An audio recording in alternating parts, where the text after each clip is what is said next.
নমস্কাৰ সকলোলৈকে পুনৰ এটা ভিডিঅ'লৈ সকলোকে স্বাগতম জনালোঁ। আজি ভিডিঅ'টোৰ প্ৰথমটো প্ৰশ্নটো হৈছে অসমীয়া চুটিগল্পৰ উদ্ভৱ আৰু বিকাশ কোন কাকতৰ পৰা আৰম্ভ হৈছিল? অপশ্যনকেইটা চাই ল'ব আপোনালোকে। মিলন, বাঁহী, হাতখৰি আৰু জোনাকী। শুদ্ধ অপশ্যনটো কমেণ্টত জনাব। ২ নম্বৰ প্ৰশ্নটো লোৱা হৈছে বীণা বৰুৱা কাৰ ছদ্মনাম? অপশ্যনকেইটা চাব। শৰৎচন্দ্ৰ গোস্বামী, বিৰিঞ্চি কুমাৰ বৰুৱা, দণ্ডিনাথ কলিতা, ত্ৰৈলোক্যনাথ গোস্বামী।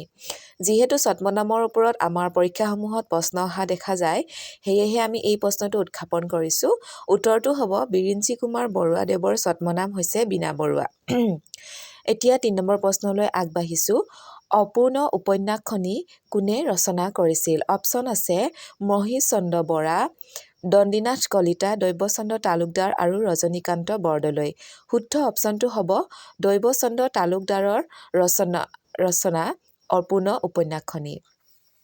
৪ নম্বৰ প্ৰশ্নটো হৈছে ৰহেদৈ লিগিৰী উপন্যাসখনি কোনে ৰচনা কৰিছিল? অপশ্যন আছে মহিষ চন্দ্ৰ বৰা, দণ্ডিনাথ কলিতা, দৈৱচন্দ্ৰ তালুকদাৰ আৰু ৰজনীকান্ত বৰদলৈ। শুদ্ধ অপশ্যনটো হৈছে অপশ্যন নম্বৰ 4 ৰজনীকান্ত বৰদলৈদেৱে ৰহেদৈ লিগিৰী উপন্যাসখনি ৰচনা কৰিছিল। ৫ নম্বৰ প্ৰশ্নটো হৈছে লাহৰী উপন্যাসখনি কোনে ৰচনা কৰিছিল? অপশ্যন আছে পদ্মনাথ গোহাঞি বৰুৱা, দণ্ডিনাথ কলিতা, দৈৱচন্দ্ৰ তালুকদাৰ আৰু ৰজনীকান্ত বৰদলৈ।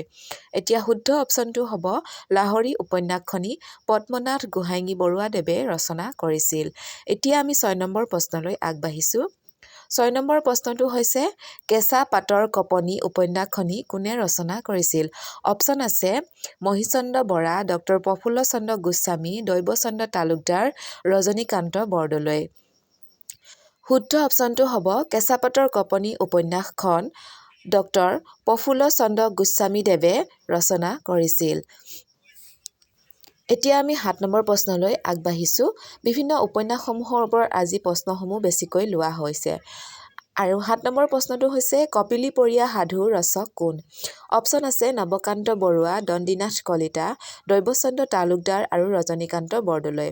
শুদ্ধ অপশ্যনটো হ'ব নৱকান্ত বৰুৱা আৰু কপিলীপৰীয়া সাধুটি হৈছে উপন্যাস শ্ৰেণীৰ সাহিত্য সাধু। ৮ নম্বৰ প্ৰশ্নটো হৈছে আত্মানুসন্ধান নামৰ আত্মজীৱনীখন কোনে লিখিছিল? অপশ্যন আছে হোমেন বৰগোহাঞি, দণ্ডিনাথ কলিতা, দৈৱচন্দ্ৰ তালুকদাৰ আৰু নৱকান্ত বৰুৱা। শুদ্ধ অপশ্যনটো হ'ব আত্মানুসন্ধান নামৰ আত্মজীৱনীখন হোমেন বৰগোহাঞিদেৱে লিখিছিল। এতিয়া ৯ নম্বৰ প্ৰশ্নটো হৈছে অসমীয়া সাহিত্যত গীতি কবিতাৰ প্ৰৱৰ্তক কোন? অপশ্যন আছে হোমেন বৰগোহাঞি, দণ্ডিনাথ কলিতা, চন্দ্ৰকুমাৰ আগৰৱালা আৰু নৱকান্ত বৰুৱা। শুদ্ধ অপশ্যনটো হ'ব চন্দ্ৰকুমাৰ আগৰৱালাদেৱে গীতি কবিতাৰ প্ৰৱৰ্তক বুলি জনা যায় বা তেওঁ প্ৰৱৰ্তক আছিল। ১০ নম্বৰ প্ৰশ্নটো হৈছে আজিৰ ভিডিঅ'টোৰ শেষৰ প্ৰশ্নটো হৈছে ইন্দ্ৰধনুৰ কবি বুলি কাক কোৱা হয়? অপশ্যন আছে চন্দ্ৰকুমাৰ আগৰৱালা, ডিম্বেশ্বৰ নেওগ, অম্বিকাগিৰি ৰায়চৌধুৰী আৰু নৱকান্ত বৰুৱা।